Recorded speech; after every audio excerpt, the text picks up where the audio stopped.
Sir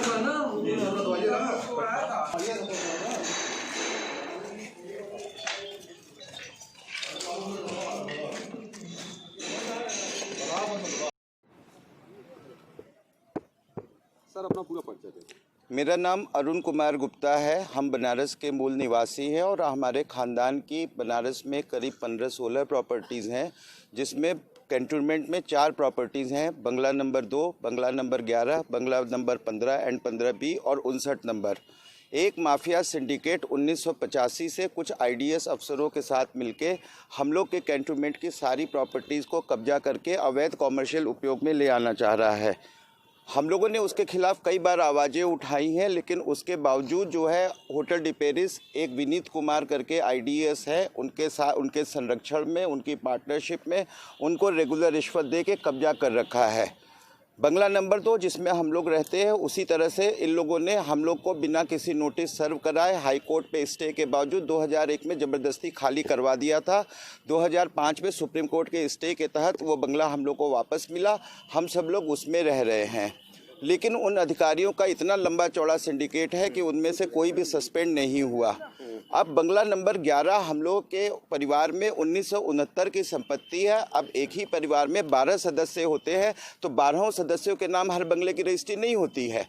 11 number बंगले की registry जो है हमारी चाची जी प्रभा गुप्ता, जिनके वारिस लड़के ये राकेश कुमार गुप्ता है और उनका पोता मृगांक कृष्ण गुप्ता है, और दूसरे शांता रानी दूसरी चाची जी, उनका लड़का दीपक कुमार जिनका अभी 30 अप्रैल को देहांत हो गया है, और उनके 2 लड़के मयंक अग्रवाल और गौरांग अग्रवाल यहाँ पर हैं। हम पांचों लोग प्रभा गुप्ता और शांता रानी के लीगल वारिस हैं। आज क्या उसकी घटनाक्रम हम आपको बता दें, चूँकि हम लोग के परिवार में बड़ी चाची जी का देहांत जो है अभी 28 नवंबर 2019 को हुआ है, और हमारे जो बड़े भाई हैं दीपक कुमार जी, उनको ब्लड कैंसर हो गया था, उनका देहांत जो है अभी 30 अप्रैल 2020 को हुआ है। उसके बाद कोरोना लगा हुआ है। उसके बाद सारी विल की सारी कॉपी, सारे रिकॉर्ड्स की कॉपी प्रेजेंट सीओ और डीओ पूरे हिंदुस्तान भर में भेजी गई है। उसके बाद जो है कोर्ट्स अभी खुली है, जिला जज में वरासत का म्यूटेशन करने के सारे कार्यवाही जो है पिछले 3 महीने से चल रही है। इस बीच जो है हमको कुछ लोगों ने, जो प्रेजेंट डिफेंस स्टेट अफसर हैं, उनके 4 लोगों ने हमको अलग अलग तरह से अप्रोच किया कि आप 25 लाख रुपया दे दीजिए, नहीं तो बंगला नंबर 11 जो है आपको आर्मी से कब्जा करा दिया जाएगा। अब चूँकि हम सभी लोग दुखी हैं, घर में पड़े हुए हैं, कोई घर से बाहर नहीं निकला है, तो क्या किसी से बात करें। 4 दिसंबर को हम जब बनारस में आए बाहर से, तो यहाँ पे हम पोस्टमैन ने फ़ोन करके बताया कि साहब आपकी 2 नोटिस आई है, 2 रजिस्ट्री आई है। तो बंगला नंबर 2 में नया पोस्टमैन था, उस 4 ही दिन पहले ज्वाइन किया था। उसने जब ऑर्डर दिया तो पता चला कि ये defence state officer Vineet Kumar ji, जिनकी डबल कैपेसिटी है, पहली कैपेसिटी है कि वो कॉम्पिटेंट अफसर है, कोर्ट है स्टेट ऑफिसर की, दूसरी उनकी एक एडमिनिस्ट्रेटिव पोजीशन है डिफेंस स्टेट ऑफिसर की। कॉम्पिटेंट कोर्ट ने पिछले 3 महीने से यहाँ पे जो 6 अनऑथराइज्ड ऑक्यूपेंट रह रहे हैं, जो कि हमारे ही नौकरों के बच्चे और लड़के और लड़कियाँ रहे हैं, सर्वेंट क्वार्टर्स में आप देख सकते हैं कि उधर के सर्वेंट क्वार्टर्स में उनको रहने की जगह दी गई थी। और चूंकि जो हमारे पुराने मैनेजर थे श्री राम चतुर्वेदी जी जो है, चूँकि वो परिवार के बड़े सम्मानित थे, तो उनको बंगले में 2 कमरा रहने को दिया गया था। बंगले के अंदर सारा हम लोग का ताला लगा हुआ था। 2003 में उनके देहांत के बाद जो है ये कहा गया कि सब लोग अपना अपना खाली कर ले, और जो है यहाँ पर हम लोग के अपने और आदमी रहेंगे। तो 3 आदमी जो है हमारे नीरज श्रीवास्तव जो है, प्रद्युम्न जो है, शिवम रघुवंशी यहाँ पे रह रहे थे। परमहंस यादव और शमीम जो है आते रहते थे। चूँकि बंगला नंबर 2 भी हम लोग का है, इंडियन आर्ट पैलेस भी पास में खजूर पे हम लोग का है, मोतीवाला टावर्स भी है, डीआईजी कॉलोनी भी। तो ये हमारी स्वेच्छा है ना कि हम कहाँ रहेंगे कहाँ नहीं रहेंगे।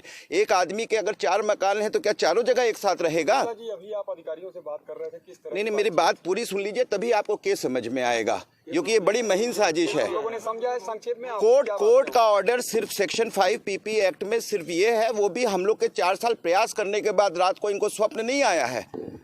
4 साल से इसमें अवैध पार्किंग हो रही थी, उसका पूरा का पूरा हिस्सा विनीत कुमार को जा रहा था। वो उसकी वजह से कोई एक्शन नहीं ले रहे थे। जब हम लोगों ने ऊपर विजिलेंस केसेस इनके खिलाफ सारे एस्टेब्लिश हो गए, तो बदला लेने के लिए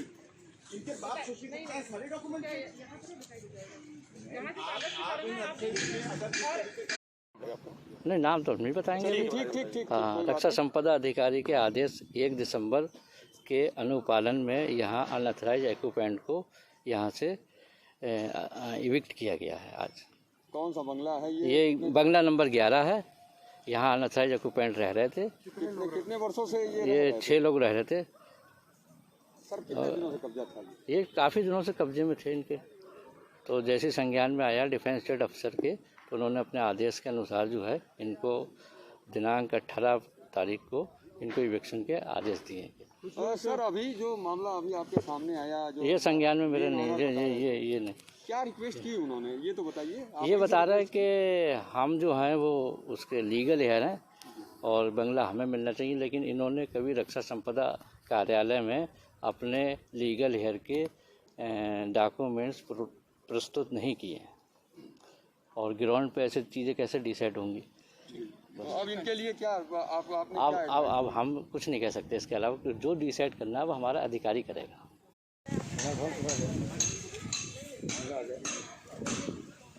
टूट भी रहा है क्या यार नाम?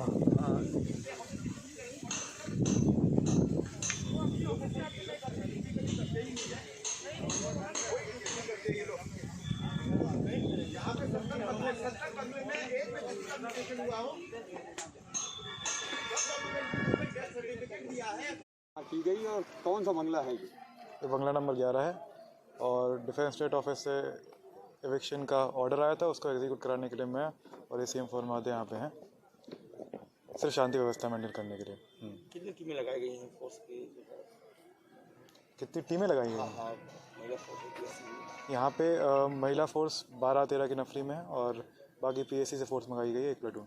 क्या मामला था कि पूरा जो खाली करा जा रहा है? ये आप डिफेंस वालों से क्लैरिफाई करें तो ज़्यादा बेटर है।